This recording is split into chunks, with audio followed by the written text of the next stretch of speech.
The gavel falls at 9:47 in the morning, and the sound is not the sound of a sale. It is the sound of a verdict. $1. The auctioneer does not even look at her when he says it. He looks at the room, at the 50 farmers in denim and dust, at the bankers with their clipboards, at the county men who drove here expecting to watch a show. And they deliver. The laughter starts in the back row, where three brothers in matching caps share a flask. It rolls forward like a wave, picking up volume, picking up cruelty, until the whole room is shaking with it.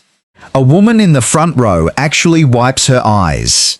A man twice Clara's age points at her, with a finger twisted by arthritis, and says, loud enough for the microphones to catch, "Girl just bought herself a coffin."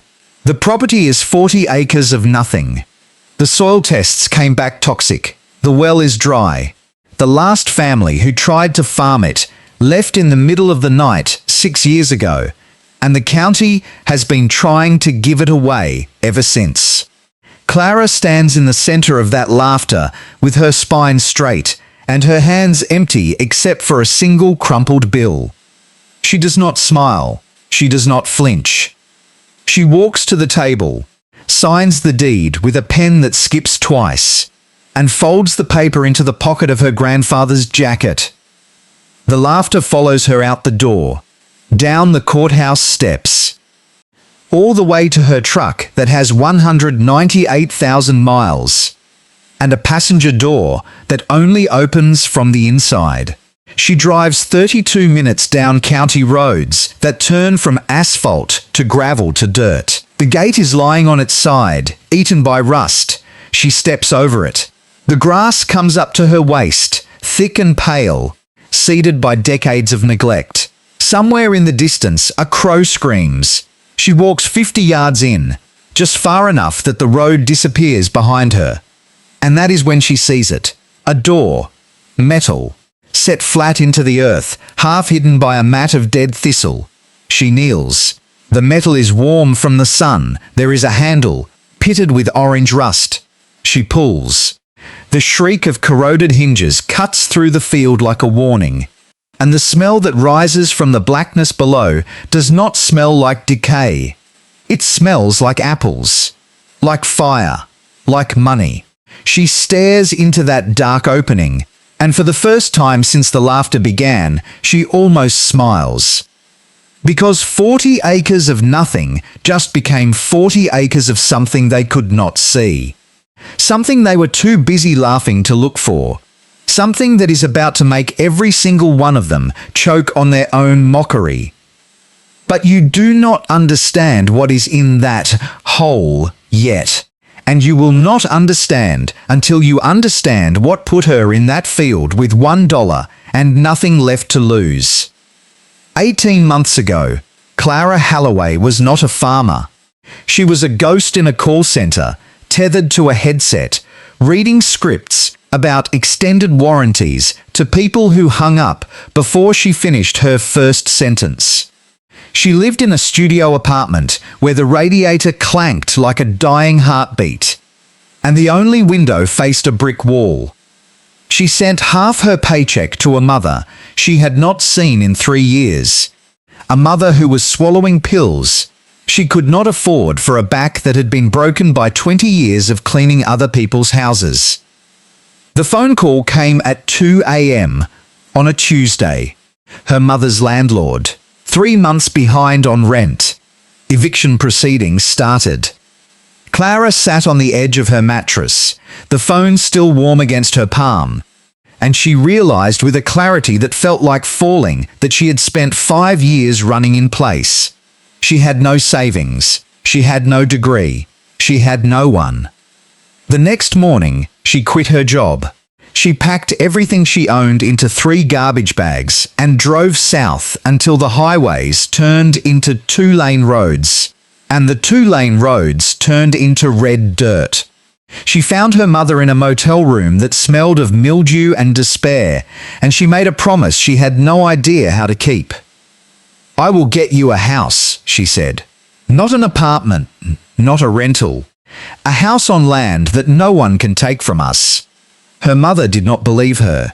Clara did not believe herself. But the words were out, and words like that have weight. They sink into your chest and become anchors. She spent 2 weeks sleeping in her truck, eating peanut butter from the jar, scanning county notices in libraries that smelled of old paper and loneliness. And then she found it. Tax auction, abandoned agricultural parcel, starting bid, $1. Minimum investment, everything she had left. She did not see an opportunity. She saw a cliff and she jumped, because standing still was already killing her. Now she is kneeling at the edge of a hole in the ground, and the smell of apples is so thick she can taste it on her tongue. She climbs down. The ladder is iron, bolted into limestone, and it groans with every rung, but it holds. Her boots touch solid rock 6 feet below the surface, and she pulls out her phone, flicks on the flashlight, and the beam catches copper. Not a little, a wall of it. A pot the size of a bathtub, hammered from sheets that have turned green with age. Coils winding along the cave walls like frozen rivers. Jars. Dozens of them. Some empty. Some filled with liquid that glows like honey in the light and carved into the stone above the still. Deep enough that no storm could wash them away. Words. The apples remember. 1931. She stands in that underground room, her breath shallow, her heart hammering against her ribs, and she knows with a certainty that bypasses thought that she has found what the laughter could not bury. This is not a still. This is a time machine. This is a vault. This is the reason the Henshaw family, whose name she remembers from a half-read historical marker, owned this land for 90 years, before the government took it from them. She climbs back out into the afternoon sun, her hands black with rust and limestone dust, and she looks at the field differently now. The grass that looks dead is not dead. It is sleeping. The trees that look like skeletons are not dead. They are waiting. And the soil that the county called toxic is not toxic.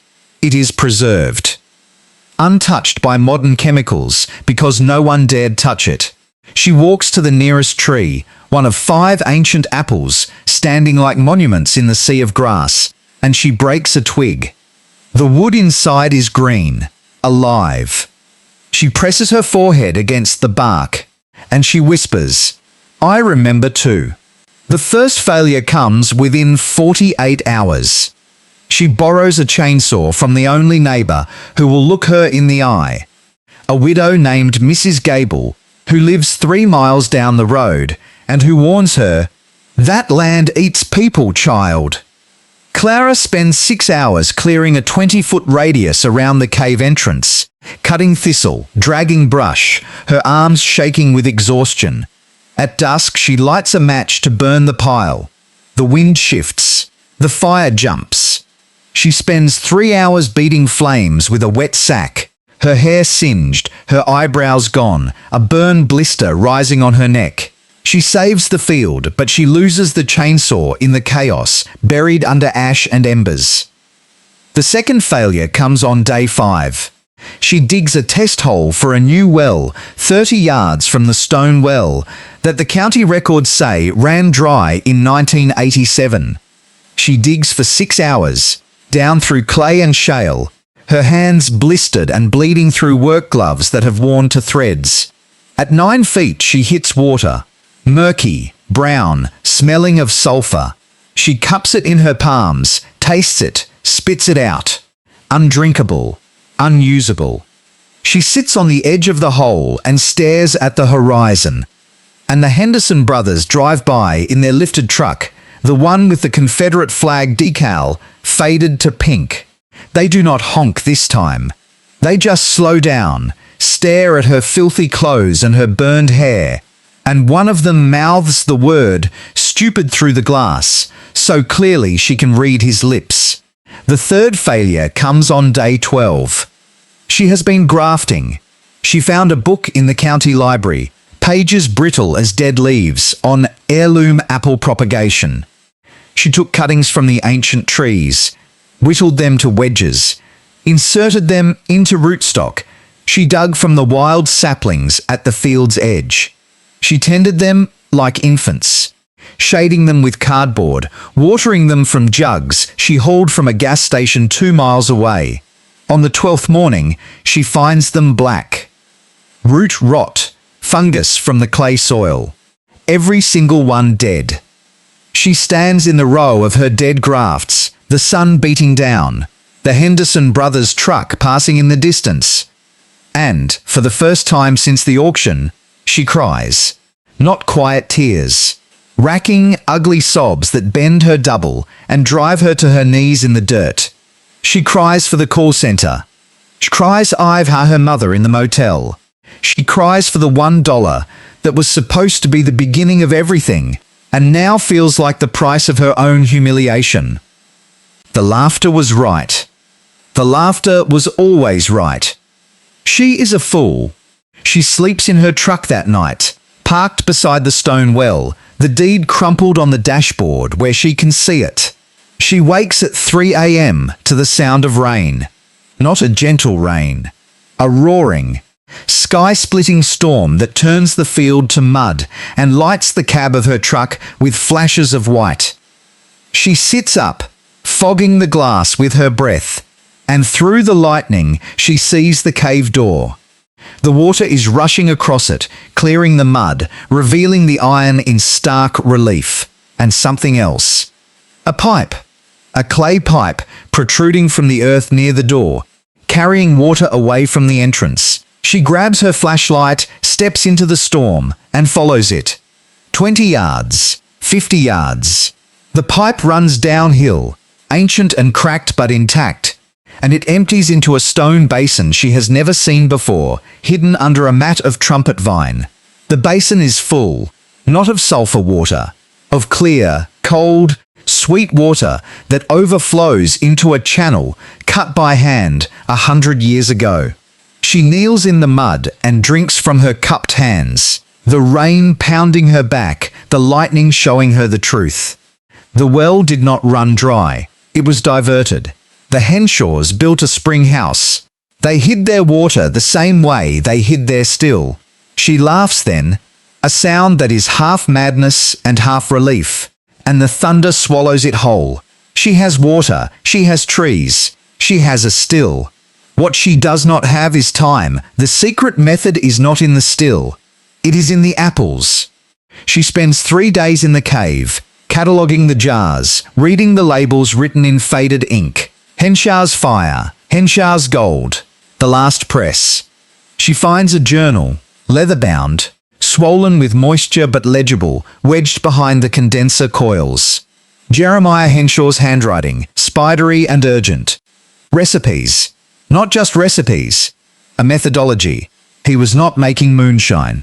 He was making applejack. The old way, the legal way. Before the taxmen came and called it contraband. Freeze distillation. No fire required. No copper running hot. You press the cider. You let it ferment with wild yeast from the apple skins, and then you leave it outside in the winter cold. The water freezes. The alcohol does not. You skim the ice. What remains is pure, concentrated, liquid gold. And the apples from these trees, these specific trees, have a sugar content so high that the resulting spirit needs no aging, no oak, no additives. It is perfect as it is. Clara reads the journal by flashlight, her lips moving with the words, and she understands why the government took everything. They did not just want the taxes. They wanted the secret, and they never found it, because Jeremiah buried it with the still, and the land kept it safe for 90 years. She closes the journal. She looks at the copper pot. She looks at the jars. And she makes a decision that will either save her or finish her. She will not sell the land. She will not flip it. She will not even farm it in the way the county understands. She will resurrect the orchard. She will press the apples. She will make the applejack. and she will sell it for enough money to buy her mother a house, to buy herself a life, and to make every person who laughed at that auction wish they had been listening instead. She works with a fury that borders on violence. She clears the brush not with fire, but with a scythe she finds in the cave, its blade pitted but sharp enough to cut through kudzu like paper. She works from dawn until her hands bleed. Then she wraps them in duct tape and works until dark. She clears 5 acres in 2 weeks. The ancient trees stand naked now, revealed in their gnarled glory, and she prunes them with a folding saw, following diagrams from Jeremiah's journal, cutting away decades of dead wood until the sap runs clear and sweet. She collects the prunings and burns them in a pit far from the trees, and the smoke that rises smells of apple wood and memory. She builds a press from scavenged lumber and a car jack, the kind Jeremiah describes in his notes. And on the first full moon of October, she presses her first batch of cider. It takes her 6 hours to fill a single barrel. Her shoulders are jelly. Her hands are stained brown. But when she tastes the juice, straight from the press, she feels something shift in her chest. It is not just sweet, it is complex. It tastes of the limestone cave and the wild yeast and the 90 years of waiting. It tastes like the answer to a question she did not know she was asking. She ferments it in glass carboys she buys with the last of her cash, setting them in the cave where the temperature stays constant, where the wild yeast can work in darkness. She marks the days on the wall. 7, 14, 21. On the 28th day, she siphons the cider into shallow pans and carries them out into the December air. The first freeze comes that night, hard and sudden, the kind of freeze that kills unprotected pipes and turns mud to stone. She wakes at dawn and runs to the pans, her breath clouding, her boots crunching on frost. The cider has frozen into a slush of pale crystals. She breaks the ice with a wooden spoon, scoops it out, and what remains in the bottom of the pan is no longer cider. It is thinner. It is clearer. It burns when she touches it to her tongue. She has made applejack, not with a still, not with fire, with cold and time and the memory of trees. She bottles it in mason jars. She washes in the spring, labels them with paper she prints at the library, and writes the name in her own handwriting. Henshaw's Ghost. Batch 1. 12 bottles. She sells the first bottle to Mrs. Gable for $40. Mrs. Gable drinks it on her porch and calls Clara that night, her voice thick with wonder, and says, "Child, that tastes like something God forgot he made." Word travels in counties like this the way water travels through limestone. Slow at first, finding hidden channels, and then all at once, a flood. By February, Clara has sold all 12 bottles. She has $300 in an envelope under her truck seat. She buys more jars. She buys a used cider press from a closing orchard 2 counties over, a behemoth of cast iron and oak that takes her and a hired hand 4 hours to load. The hired hand is a kid named Darius, fresh out of high school, with no plans and no prospects, who shows up asking if she needs help and never leaves. She pays him in applejack and cash when she has it. He learns to graft. He learns to prune. He learns the secret of the freeze, and he keeps it without being asked, because some secrets are too heavy to carry alone and too precious to share. They clear 10 more acres that spring. They plant 200 saplings, grafted from the ancient stock, funded by the sale of batch 2, which sells out in 4 days. The saplings are small, whips of green, no thicker than pencils, but they are alive. And they are hers. And they are growing in soil that the county swore was dead. The county extension agent comes out in May, a man named Whitfield, with a clipboard and a skeptical squint. He walks the field, takes soil samples, looks at the trees, and tells her this shouldn't be possible. She hands him a jar of Henshar's Ghost. He tastes it. He does not speak for 30 seconds. Then he says, "I was wrong about the soil, and I was wrong about you." He buys 6 bottles. He pays full price. He asks if she will speak at the state agricultural conference. She says she will think about it. He leaves his card. It is the first time anyone from the county has entered her field without laughing. The summer is drought. The worst in 14 years. The cornfields for miles around turn to paper. The Henderson brothers' soybeans crisp and die in rows of brown despair. The creek beds crack. The sky is a hard, merciless blue that offers nothing. Clara watches it from the field, her young saplings wilting, her ancient trees dropping fruit early to survive. She has no irrigation system. She has no well pump. She has the spring, but it is not enough for 40 acres. On the worst day, when the thermometer hits 104 and the wind carries the smell of dust and defeat, she walks the rows with a bucket, hand-watering each sapling, one by one, a drop at a time. Darius works beside her, silent, his shirt soaked through, his lips cracked and bleeding. They work until dark, and in the morning they start again. The neighbours drive by, their own fields ruined, and they see her in the dust with her bucket, and the laughter does not come. They see the ancient trees, heavy with fruit despite the drought, and they do not understand. They do not know about the limestone cave that keeps the roots cool. They do not know about the spring that never runs dry. They do not know about the apples that remember how to survive. By August, the Henderson brothers' farm is listed for sale. They come to her gate on a Sunday, hats in hands, sunburned and broke, and they ask if she needs help. Not as mockery, as a job. She hires them.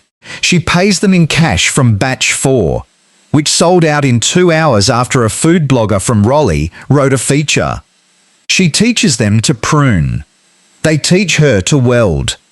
They build a pole barn together, sweating in the September heat, and when it is done, they stand under its roof with jars of Applejack, and the brother who mouthed, "Stupid," through the glass, raises his jar and says, "I was the stupid one." Clara does not gloat. She drinks with them, because the field does not care who was wrong. The field only cares who stays. The transformation is not gradual. It is an explosion. By the following spring, Henshaw's Ghost has a waiting list of 4,000 names. A distributor from New York calls. Then one from London. The orchard, once 40 acres of thistle, is now 20 acres of producing trees and 20 acres of new growth, fenced with cedar posts that the Henderson brothers cut and set themselves. The cave has become a vault, climate-controlled with a solar panel array that Darius designed from online diagrams, keeping the temperature at exactly 34 degrees year-round for the freeze distillation. The stone well, rediscovered, feeds a drip irrigation system that snakes through the rows like silver veins. The old still has been restored not for use, but for show, a copper monument in the tasting room they built from reclaimed barn wood, where visitors pay $20 to stand in the cave and smell the history. Clara's mother lives in a farmhouse at the field's edge, a house built in 3 months by a crew of volunteers and paid-for contractors. A house with a porch that looks out over the orchard and a kitchen that smells of apple pie. She walks without a cane now. She tends a garden of tomatoes and basil. She smiles at the customers who come to buy bottles and leave with stories. The motel is a memory. The call center is a dream from another life. The eviction notice is ashes. The numbers come in October, exactly 1 year after the auction. 40 acres purchased for $1. 12 bottles of batch 1 sold for $40 each. 4,000 bottles of batch 7 sold for $90 each. Gross revenue, $360,000. Net profit, $112,000 after restoration costs, salaries for 5 employees, and the construction of the house. The land value, reassessed by the county after Whitfield's report, sits at $4 million. The waiting list for Batch 8 is 7,000 names long. The State Agricultural Conference has invited her to give the keynote. A documentary crew has been filming for 6 months, and the auctioneer who sold her the field, the same man who would not meet her eyes when the gavel fell, shows up at her gate with a bottle of Henshaw's Ghost in his hand, unopened, and asks if she has any advice for the next auction. She looks at him. She looks at the field behind her, gold and green in the autumn light, at the workers moving through the rows, at the sign by the road that reads Henshaw Heritage Orchard, ISN 1918, reborn. She takes the bottle from his hand, opens it, and pours 2 fingers into the grass at the edge of the cave door. An offering. A reminder. Then she hands it back to him and says, "Next time, don't laugh until you know what's buried." She stands at the press on the anniversary, Darius at her side, the Henderson brothers loading crates, her mother calling from the porch that lunch is ready. The sun is warm for October. The air smells of ripe apples and wood smoke. She presses the first apple of the new season, and the juice runs clear and sweet into the barrel, and she thinks of the darkness, the motel, the call center, the laughter, the burned hair, the dead grafts, the sulfur water, the night she cried in the dirt and thought it was over. She thinks of Jeremiah Henshaw, writing in his journal by candlelight, hiding his legacy in limestone, trusting that someone someday would remember. The apples remember, she remembers. And now, so do you. If you are standing at the edge of your own forgotten field, hearing your own laughter, holding your own single dollar, do not walk away. Dig. Dig through the mockery. Dig through the doubt. Dig until your hands bleed and your heart breaks, and you find what is waiting beneath the surface. Because the world will always laugh at the beginning. They never laugh at the end. Subscribe, not for me, but for the door you have not opened yet. The still is down there. The spring is down there. The memory is down there. And it has been waiting for you longer than you know.